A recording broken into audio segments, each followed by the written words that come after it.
नमस्कार, आप देख रहे हैं 5 की बात। मैं हूं नगमा। बांग्लादेश के हालात अभी भी बहुत बुरे बने हुए हैं। सड़कों पर वहां हिंसा नजर आ रही है।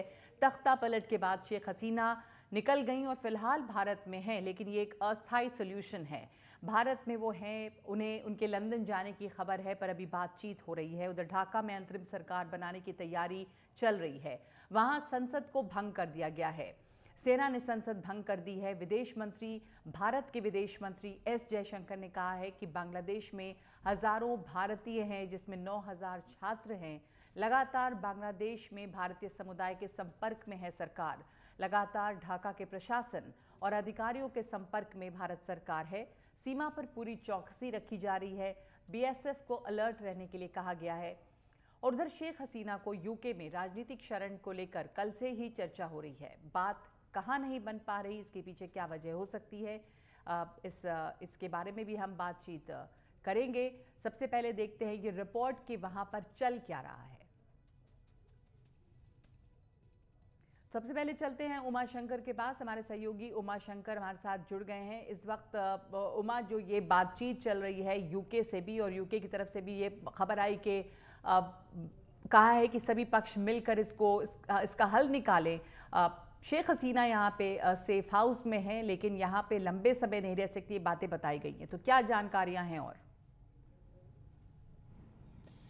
जी देखिए, सबसे बड़ी जिज्ञासा तो यही है कि शेख हसीना का भविष्य क्या होगा, क्या वो भारत में रहेंगी या यूके जाएंगी। तो इसी मामले में दरियाफ्त करते हुए हमने कई डिप्लोमेटिक सोर्सेज से बात की और एक सोर्स की तरफ से ये बताया गया, जो कि एक नियम का हवाला दिया गया, यूके के नियम का हवाला दिया गया, जिसमें ये कहा गया कि वहाँ का जो इमिग्रेशन नियम है वो इस बात की इजाज़त नहीं देता कि किसी को शरण लेने के लिए यूके की यात्रा की इजाज़त हो। और साथ ही साथ ये भी उसमें कहा गया है, उस नियम में ये भी इस बात का भी जिक्र है कि अगर किसी को शरण की ज़रूरत है, किसी की जान को खतरा है, तो उसे सबसे पहले उस देश में शरण मांगनी चाहिए जहां कि वो पहली बार वहां पहुंचते हैं। यानी कि अगर शेख हसीना के संदर्भ में बात करें तो यूके का जो नियम है वो साफ इशारा करता है कि उनको भारत में शरण लेनी चाहिए। भारत शरण दे या नहीं दे ये अलग बात है, लेकिन सुबह से अब तक जो जानकारी यूके की तरफ से निकलकर सामने आई है उसमें जो एक बयान आया है वहाँ के फॉरेन सेक्रेटरी का, उनकी तरफ से भी इस बात का कोई जिक्र नहीं किया गया कि क्या शेख हसीना को एक शरण देने को यूके तैयार है या नहीं। अलबत्ता ये बात ज़रूर कही गई कि जो पिछले कुछ हफ्तों में घटनाक्रम वहाँ पर हुआ है उसकी यूएन लेड एक इन्वेस्टिगेशन जो है वो की जाए और साथ ही साथ जो सभी पक्ष हैं वहाँ पर वो मिल बैठकर हिंसा को ख़त्म करने का रास्ता जो है वो चुने और डेमोक्रेटिक प्रक्रिया वहाँ पर अपनाई जाए। इस बात की उम्मीद जो है या इस बात की दुहाई भी जो है उस बयान में दिया गया। लेकिन बड़ा सवाल ये है कि क्या यूके की तरफ से ये संदेश दिया जा चुका है शेख हसीना को इस नियम का हवाला देते हुए कि वो वहाँ पे वेलकम नहीं है, वहाँ पे उनको फौरी तौर पर जो शरण है वो नहीं मिलने जा रहा। तो अब तक की जो बातचीत है उसमें यही निकलकर सामने आ रहा है कि ये मसला जल्दी सॉल्व नहीं होने वाला। हालांकि यूके में जो आवामी लीग के नेता हैं जो लगातार इस बात की कोशिश में जुटे हुए हैं कि उनकी नेता को वहाँ शरण मिल जाए, उनकी तरफ से मीडिया को ये जानकारी दी गई है कि कुछ दिनों में ये मामला जो है सुलझ सकता है और वहाँ पे उनको शरण मिल सकती है। लेकिन अभी तक जो संकेत यूके की तरफ से आ रहे हैं उसमें यही है कि अभी शेख हसीना को वहाँ पे वेलकम नहीं किया जा रहा है। नगमा, ठीक है, धन्यवाद आपका उमा इस वक्त इस जानकारी के लिए। शेख हसीना को इस वक्त यूके में वेलकम नहीं किया जा रहा है और ये स्थिति अभी बनी हुई है कि शेख हसीना भारत में है, लेकिन ये भी है कि यहाँ पे बहुत लंबे समय तक या एक स्थायी तौर पे वो नहीं रह सकती। हमारे साथ इस वक्त जुड़े हैं कई मेहमान। फरीद हुसैन हैं जो एडिटर हैं, हमारे साथ कई मेहमान जुड़ रहे हैं। आपको बता दें कि हमारे साथ में ब्रिगेडियर जनरल सखावत हुसैन है जो पूर्व चुनाव आयुक्त हैं बांग्लादेश के, और साथ ही जुड़ेंगे वरिष्ठ पत्रकार गौतम लाहिड़ी, और हम कोशिश करेंगे फरीद हुसैन से बात करने की जो एडिटर हैं United News of Bangladesh. Brigadier general Sakhawat Hussain, आप पूर्व चुनाव आयुक्त रहे हैं बांग्लादेश के। इस वक्त जो बांग्लादेश की स्थिति है और संसद को भी भंग कर दिया गया है, बांग्लादेश में आने वाले दिन में आप क्या देखते हैं? विपक्षी पार्टियां जो हैं उनका क्या रुख है? खालिदा जिया की रिहाई भी हो चुकी है राष्ट्रपति के ऑर्डर के बाद। बहुत बहुत धन्यवाद मुझे जोड़ने के लिए। तो माफ कीजिएगा, मेरा हिंदी जो है वो मिक्स अप हो सकता है हिंदी और उर्दू जी, में कोई या बात बंगाली में। जी, इस वक्त जो है वो एक एक एक मसला जो है वो था, that was the dissolution of parliament. तो पार्लियामेंट तो भंग कर दिया गया अभी कई घंटा पहले, नाउ अभी जो है एक इंटरिम गवर्नमेंट बनना है hmm. Under the president. Hmm. तो इंटरिम गवर्नमेंट का अभी तक तो मतलब कि अभी नेम्स घूम रहे हैं, बट लेकिन कोई गजट या कुछ गवर्नमेंट की तरफ से अभी तक कोई नोटिफिकेशन वैसे नहीं है। बट जो देखा जाता है वो है कि डॉक्टर यूनुस होंगे head of this interim government. तो ये माना और जाए कि और वो एक कंसेंसस साथ कैंडिडेट हैं, डॉक्टर यूनुस जो हैं, जी उनके जी ऊपर जी सबकी रजामंदी है। जी जी हाँ, सबकी रजामंदी है। बट इसमें एक देखने वाली चीज ये है कि पहले तो इस किस्म की इंटरिम गवर्नमेंट जो हुआ करता था वो either under the constitution provision के से था, या जब एक 1990 में जो हुआ था, 91 में जो हुआ था, एक स्पेशल प्रोविजन के एक्ट में हुआ था, hmm. Constitution provision act. Hmm. इस दफा जो है वो एक कॉन्स्टिट्यूशन में ये ऊपरी हुकूमत बोले या एक्स्ट्रा हुकूमत जो बोले वो नहीं है। लेकिन आ, बात जो है वो वहाँ राष्ट्रपति है, राष्ट्रपति के पास जो राष्ट्रपति ने भंग किया है। तो इसमें भंग करने के बाद जितना मुझे पता है इलेक्शन कमिश्नर के उसमें एक प्रोविजन अभी कॉन्स्टिट्यूशन में है कि भंग करने के बाद विद इन 3 मंथ्स इलेक्शन होगा और एक केयरटेकर गवर्नमेंट हो सकता है। अब वो हम्म। केयरटेकर गवर्नमेंट तो अगर अगर अगर संसद जो है वो भंग हो जाए जी। तो सभी कोई इलेक्टेड नहीं रहते, हम्म। सभी अनइलेक्टेड रह जाते हैं जो एमपीज हैं। हम्म। मुझे अब कुछ वेरी नॉट क्लियर कि इसमें जी। तो अभी संसद भंग हो गई है, इसमें अब सब अनइलेक्टेड हैं, तो आगे क्या होगा ये स्थिति अभी बहुत साफ नहीं है कि किस तरह से चुनाव होंगे। आप हमें सुन सकते हैं ब्रिगेडियर जनरल सखावत हुसैन? आपका फ्रेम फ्रीज इस वक्त हो गया, मैं वापस लौटूंगी आपके पास। फरीद हुसैन हमारे साथ हैं, एडिटर हैं यूनाइटेड न्यूज़ ऑफ बांग्लादेश, और गौतम लाहिड़ी वरिष्ठ पत्रकार। फरीद हुसैन, इस वक्त में बांग्लादेश शेख हसीना वहाँ से निकली, संसद को भंग कर दिया गया, लेकिन बहुत सारी खबरें आ रही हैं लगातार और तस्वीरें आ रही हैं, वीडियोज़ आ रहे हैं इंटरनेट पर जो बहुत डिस्टर्बिंग हैं। काफ़ी ज़्यादा हिंसा की तस्वीरें हैं और अवामी लीग के नेताओं के साथ साथ टारगेट पे वहाँ की माइनॉरिटीज़ भी हैं। आप इस वक्त वहाँ से क्या कंफर्म कर सकते हैं, क्या स्थिति है वहाँ? सही बताया, ये रिपोर्ट है। बहुत सारे आर्सन अटैक हो सकता है। टारगेट आवामी लीग का जो लीडर है, वो जो मिनिस्टर था, वो पार्लियामेंट मेंबर था, उसका मकान में कमन लॉस हो सकता है, अटैक हो सकता है, आर्सन अटैक हो सकता है। जी। कभी कभी वो जो है ना, वो लिंचिंग करके किलिंग हो सकता है। ये तो लास्ट नाइट तो ये सारे दिन बहुत खराब था। अभी अभी कुछ नॉर्मल से आया, बट बहुत ट्रबलिंग न्यूज जो है ना, वो तो पुलिस जो हेडक्वार्टर्स है यहाँ पर, उधर पर ट्रबल हो सकता है। और जो पुलिस बोल रहा है कि वो हमारा पास अटैक हो सकता है, हमारा सिक्योरिटी तो नहीं है, तो हम लोग कोई ड्यूटी नहीं कर सकता, उनकी सिक्योरिटी।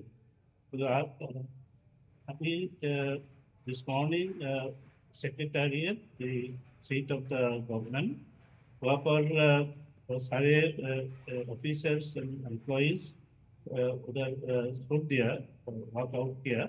बोला कि कोई थ्रेट आया तो सेक्रेटरीट पे हमला हो सकता है। तो अभी situation apart from normal, control किसका पास है ये कुछ क्लियर नहीं है।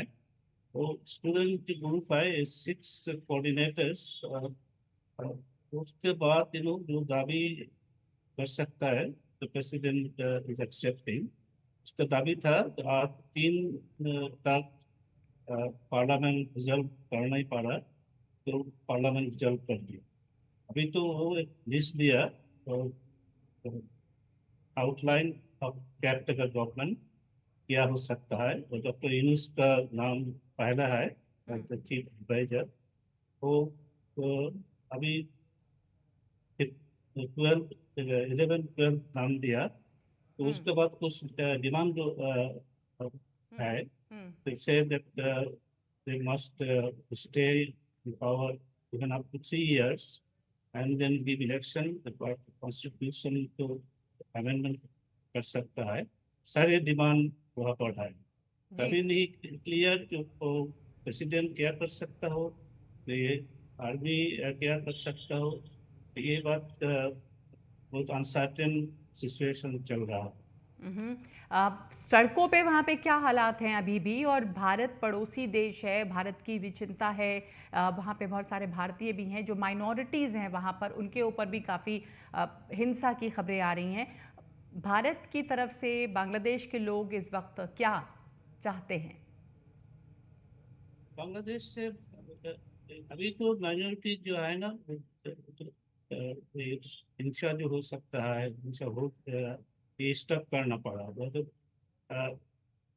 एसोसिएशन हिंदू बौद्ध क्रिश्चियन एसोसिएशन को अपील किया द स्टेशन अभी अभी ये खतरनाक हमला बंद करना पड़ा।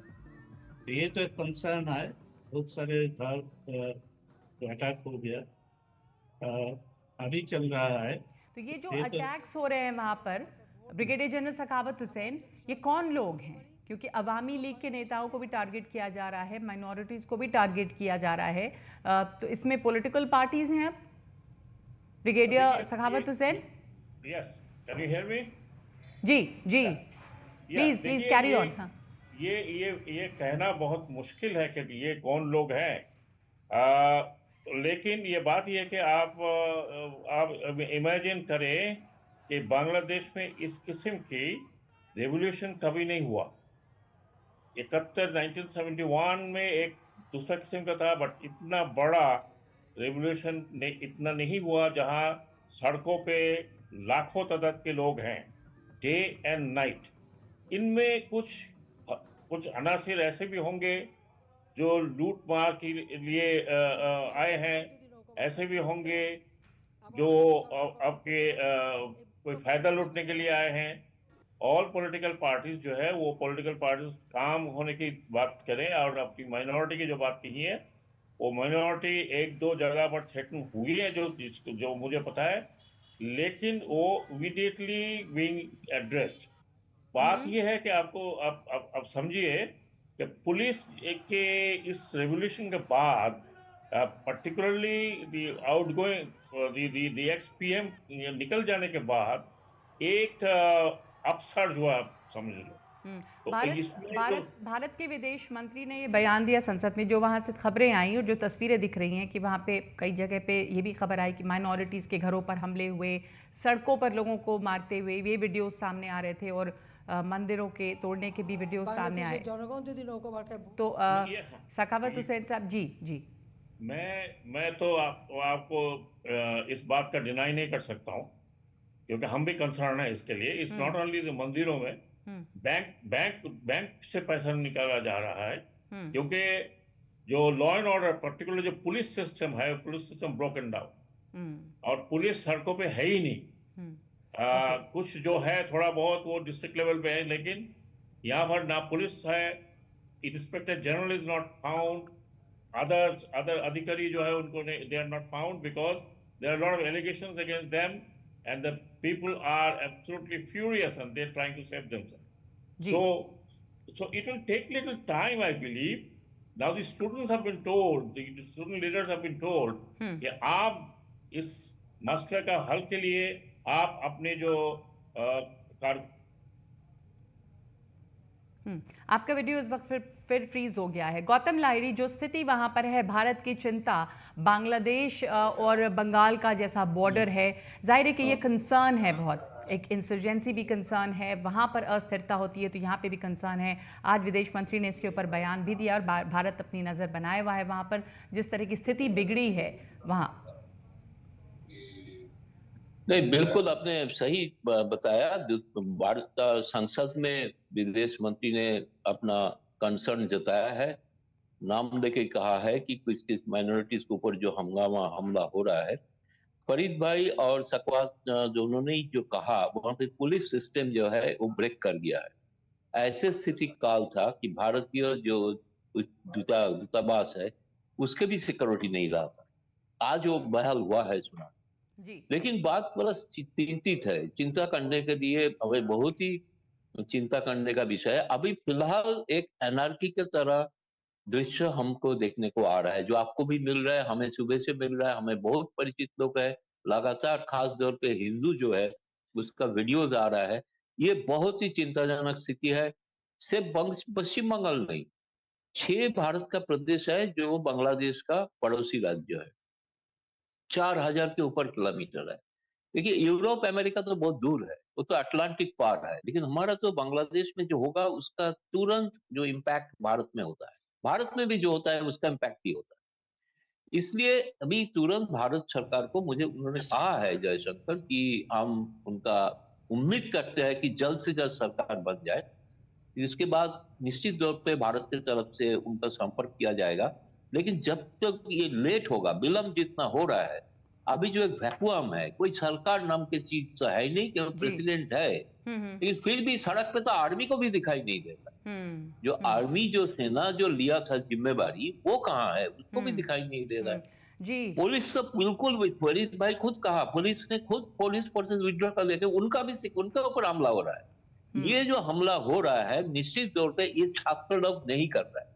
बांग्लादेश का स्टूडेंट इस तरह का काम नहीं करते हैं। ये कोई ताकत जो है जिसको बढ़ावा दे रहा है। और हमारा तरफ से ये संकेत है, बहुत लोगों ने कहा है कि बाहर का कोई ताकत इसमें है, इसके ऊपर देखना है। फॉरेन ये कंट्रीज की सतर्क रहना। बांग्लादेश अगर डिस्टेबलाइज होता है, कि भारत के लिए कोई अच्छी खबर नहीं है। सही बात जो भी आपने हुआ कही। उनका आनंद की बात।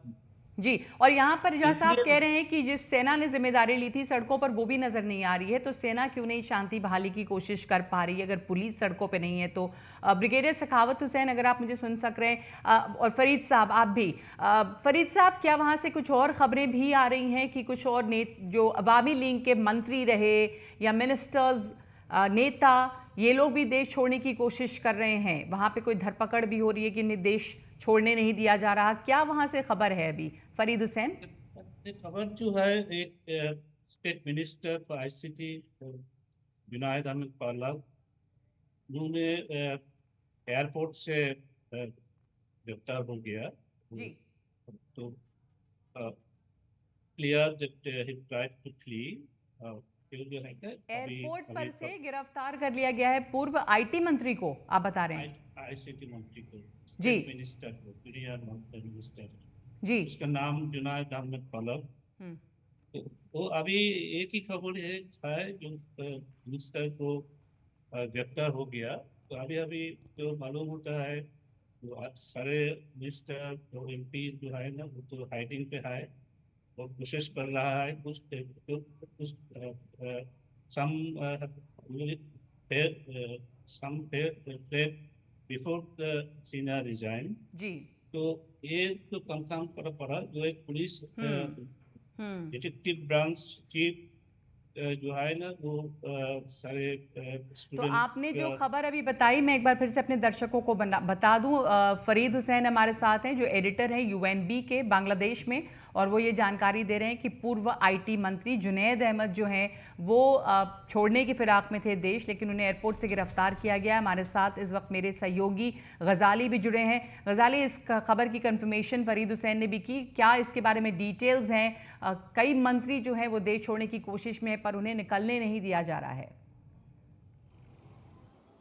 जी, जुनैद अहमद पलक, जैसे अभी आपके गेस्ट बता रहे थे बांग्लादेश से, कि ये भी एयरपोर्ट से वीआईपी लाउंज में ये रुके हुए थे, जाने की फिराक में थे, और फ़ौज के या सेना के अधिकारियों ने इनकी शिनाख्त की और इनको रोक लिया या पकड़ लिया और इनको जाने नहीं दिया है। तो फ़िलहाल ऐसी ख़बरें जो है अलग अलग इलाक़ों से आ रही हैं, और ये अवामी लीग के अलावा जो दूसरी पार्टी की मदद से ये बांग्लादेश की शेख हसीना सरकार चल रही थी, उसमें जितने भी लीडर्स हैं, या तो उनके घरों पे हमले हुए हैं पिछले अगर एक हफ़्ते की बात करें, और जब से शेख हसीना ख़ुद देश छोड़कर भारत आ गई हैं, उसके बाद से उनके जो सहयोगी कैबिनेट के मंत्री रहे हैं, उन सबके ऊपर इस तरह का ख़तरा मंडरा रहा है कि या तो उनको पकड़ लिया जाएगा या उनके ऊपर इंक्वायरी की जाएगी। और साथ ही साथ एक दिलचस्प वाक़या ये भी हो रहा है कि फोर्स डिसअपियरेंस, जो लोग गायब कर दिए जाते थे या इलीगल डिटेंशन में चले जाते थे और जिसका ठीकरा जो है आर्मी के सर पर फूटता था कि आर्मी के ऑफिसर्स ये काम करवा रहे हैं, तो अब जो है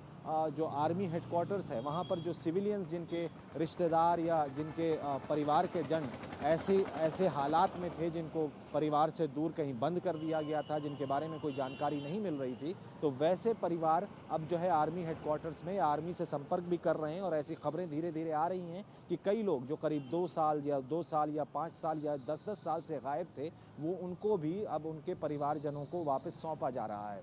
तो न सिर्फ मंत्रियों पे खतरा मंडरा रहा है, बल्कि इस सरकार में जो इस तरह की घटनाएं पहले या जैसे आरोप लगते रहे हैं, तो उस पर भी दोबारा कार्रवाई शुरू हो चुकी है। जी, शुक्रिया आपका गजाली इस जानकारी के लिए। इस वक्त बांग्लादेश की सेना ने ढाका एयरपोर्ट से गिरफ्तार किया है पूर्व मंत्री को, जुनैद अहमद जिनका नाम है। तो इस तरह से काफ़ी ख़तरा मंडरा रहा है बहुत सारे मंत्रियों पर, जो पहले के नेता थे उन पर, जो कि इस वक्त बांग्लादेश छोड़ना चाह रहे हैं। हमारे साथ जो तमाम मेहमान जुड़े थे, आप सबका धन्यवाद हमारे साथ जुड़ने के लिए। ब्रिगेडियर जनरल सखावत हुसैन, फरीद हुसैन और गौतम लाहिरी, बहुत बहुत शुक्रिया। इस वक्त वहाँ पर जो हालात हैं उस पर आपको एक रिपोर्ट दिखा रहे हैं कि बांग्लादेश से शेख हसीना तो हट गई हैं, लेकिन स्थिति जो सड़कों पे है वो नहीं सुधरी है। सेना ने कहा था कि वो शांति बहाली की कोशिश करेगी, लेकिन स्कूल कॉलेज सब खुलने थे, लेकिन सेना भी सड़कों पे नज़र नहीं आ रही और रात भर हिंसा हुई है और पुलिस वहाँ से नदारद है, जैसे हमारे तमाम मेहमान भी बता रहे थे। निशाने पर बांग्लादेश के अल्पसंख्यक भी हैं, सिर्फ अवामी पार्टी के नेता नहीं। बीएनपी और जमात जैसे विपक्षी दलों में एक भारत विरोधी ताकतें भी प्रबल हैं। शेख हसीना सरकार ने अपनी ज़मीन पर भारत विरोधी चरमपंथियों पर कार्रवाई की थी। फिलहाल वहाँ पर स्थिति जो है वो अनिश्चितताओं से घिरी हुई है। जो कुछ चल रहा है बांग्लादेश में, उसे लेकर वहाँ रहने वाले अल्पसंख्यक सबसे ज़्यादा परेशान और डरे हुए हैं। Situation with regard to the status of minorities. There are reports of initiatives by various groups and organizations to ensure their protection and well-being. We welcome that, but will naturally remain deeply concerned till law and order is visibly restored.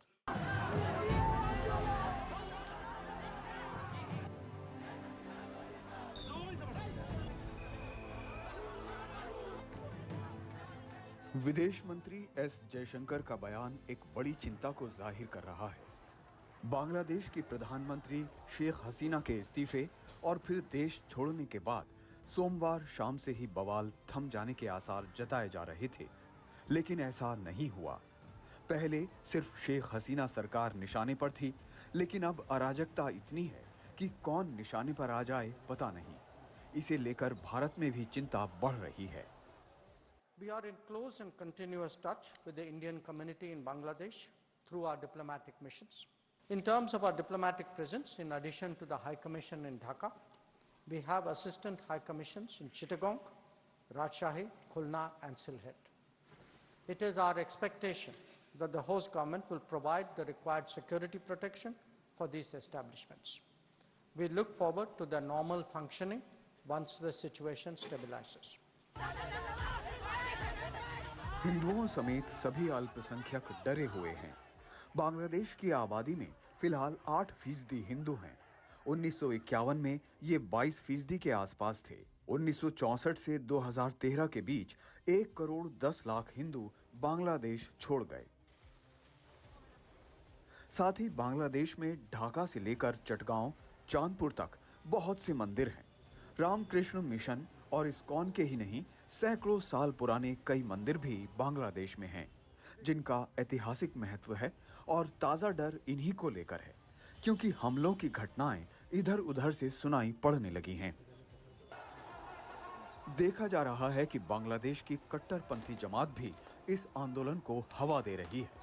जब तक कोई अंतरिम सरकार कामकाज नहीं संभालती है, उन लोगों पर खतरा बना रहेगा जिनके विचार इनके विचारों से मेल नहीं खाते हैं। तो प्रदर्शनकारियों के निशाने पर अल्पसंख्यक हैं, अवामी पार्टी के नेता हैं और अब सवाल यह है कि बांग्लादेश में आगे क्या होगा, माहौल सामान्य किस तरह से होगा। तो बांग्लादेश से जुड़ी तमाम खबरें लगातार आप तक लाते रहेंगे। इस वक्त इतना ही, एक ब्रेक ले रहे हैं।